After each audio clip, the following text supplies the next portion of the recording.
Hello, hello, dear all students. I am Jitendra Sahasrabuddhe और MCA department. जैसे कि मैंने आपको इसके पहले के भी टॉपिक्स आपको बताया कि वल्नरेबिलिटी क्या होती है और वल्नरेबिलिटी का इसका यूज कहाँ पर होता है, इसके असेसमेंट क्या होते हैं। ठीक है, आज हम पढ़ेंगे मेटास्प्लॉइट। ये मेटास्प्लॉइट क्या होता है? ये मेटास्प्लॉइट दो प्रकार के होते हैं। और सबसे पहले मैं आपको ये बताऊंगा कि मेटास्प्लॉइट एक फ्रेमवर्क होता है। इसमें दो तरह के हैकर्स होते हैं। ये होता है, एक होता है व्हाइट हैट हैकर और दूसरा होता है ब्लैक हैट हैकर। तो सबसे पहले हम व्हाइट हैट हैकर के बारे में जानते हैं।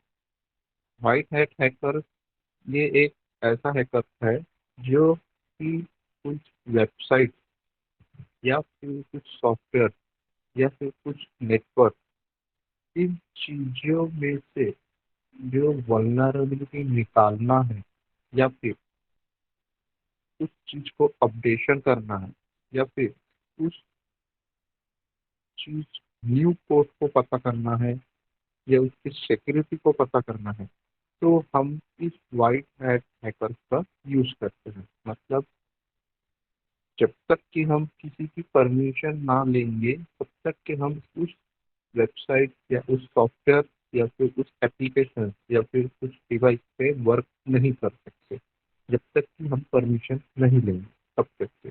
इसमें एक ऐसी टेस्टिंग होती है जैसे कि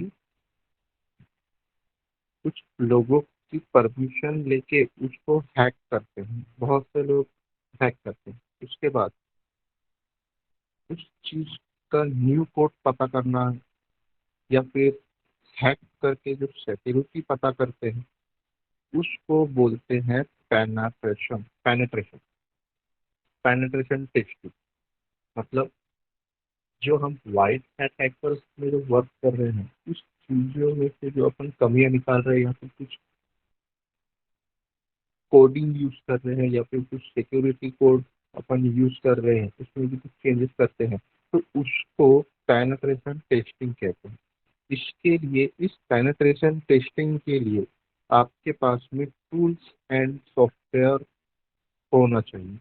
ये एक प्रोजेक्ट है जो जो कि इसके पहले इस पेनिट्रेशन टेस्टिंग का जो यूज हुआ था वो 2003 में हुआ था। और ये पेनिट्रेशन टेस्टिंग जो होते हैं ये मेटास्प्लॉइज प्रोवाइड करते हैं।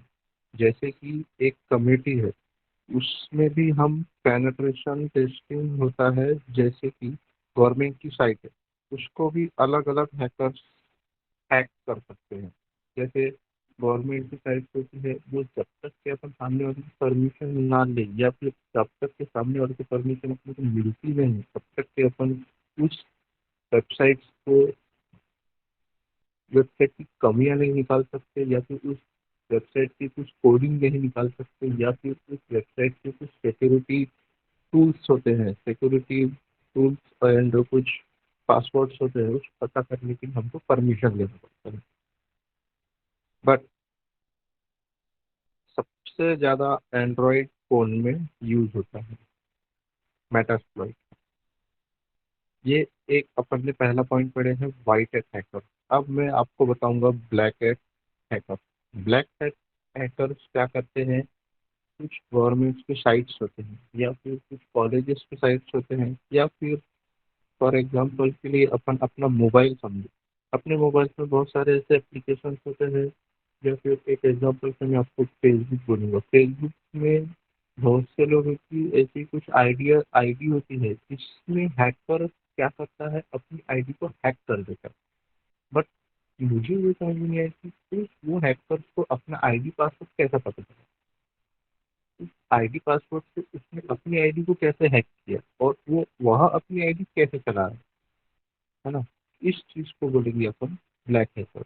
और यदि यही चीज मैं बोली वाइट वाइट हैट हैकर के लिए, तो इस चीजों के लिए क्या करना होता है? फेसबुक खुद अपनी एक वेबसाइट से उस सारी चीज़ों को अपडेट करता है, परमिशन लेके ही उस सारी चीज़ों को कोडिंग चेंज करता है। फिर भी परमिशन, जैसे कि फेसबुक से अपना आईडी डाला, और मैंने पासवर्ड डाला, यदि मुझे पासवर्ड पता ही नहीं है तो मैं क्या करूँगा, फॉरगेट पासवर्ड। तो उस फेसबुक से उन्होंने मुझे एक क्वेश्चन किया, आपका फॉरगेट पासवर्ड, तो मैं क्या करूँगा, फॉरगेट पासवर्ड करके एक न्यू पासवर्ड डालूंगा। इस न्यू पासवर्ड डालने का मतलब हुआ परमिशन देना, कि एक कंपनी ने, एक फेसबुक आईडी ने अपने को, सामने वाले कस्टमर या यूजर को ऐसा पूछा कि आपको नया पासवर्ड क्या डालना है, तो मैं क्या करूँगा, उस नया पासवर्ड को डाल के उस चीज़ को फेसबुक को यूज करूँगा।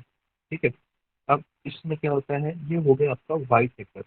यदि मैं यही चीज़ फॉरवर्ड पासवर्ड करता हूँ तो हैकर क्या बोलेगा, हैकर ऑलरेडी उसको हैक कर चुका है, तो अपना आईडी पासवर्ड से उसका मतलब ही नहीं, है ना। तो इस चीज़ों में जो है ये डिफरेंस है। तो ये मेटास्प्लॉइट जो होता है सबसे ज़्यादा हैकर यूज करते हैं।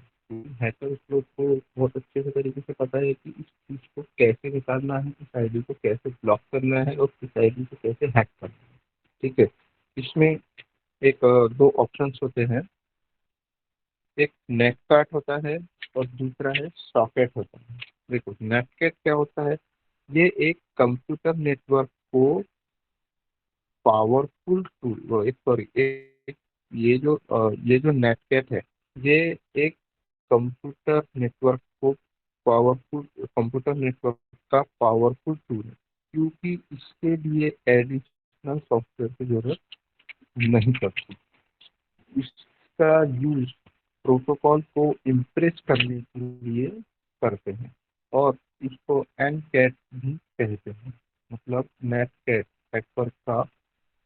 हाँ, सबसे मेन पॉइंट ये है कि नेट कैट जो होता है ये हैकर का बैकडोर होता है।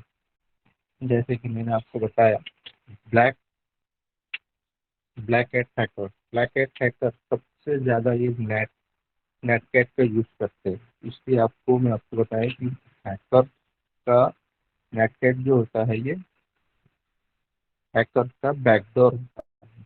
ठीक है, तो ये हो गया नेटकैट। अब मैं बताऊंगा आपको सॉकेट। सॉकेट मतलब होता है नेटवर्किंग टूल। ये जो होते हैं नेटकैट और सॉकेट, ये एक नेटवर्किंग टूल्स है। ठीक है। इस नेटवर्किंग टूल्स में यदि मैं कुछ ट्रांसफर करता हूँ दो लोकेशन को, तो फॉर एग्जांपल एक लोकेशन वन और लोकेशन टू, मान लो मैंने लोकेशन वन में पोर्ट नंबर दिया 440, और दूसरे लोकेशन नंबर को दिया मैंने 440, पर वो 440 जो दूंगा लोकेशन, वो मैं पोर्ट नंबर के साथ में दूंगा, मतलब वो मेरा एक आईपी एड्रेस हुआ। ठीक है। Port one, sorry, location one जो है वो एक लिस्टेनर है, और लोकेशन टू जो है वो एक आईपी एड्रेस है।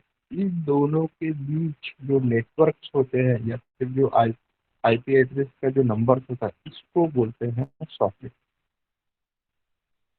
यदि मैं कोई डेटा ट्रांसफर कर रहा हूँ, तो मुझे एक एड्रेस से दूसरे एड्रेस का जो बीच का रास्ता होगा, वो मेरा उस एड्रेस को मैं कहूँगा सॉकेट। ठीक है। Okay, thank you sir. ये होता है हमारा socket and network and Metasploit.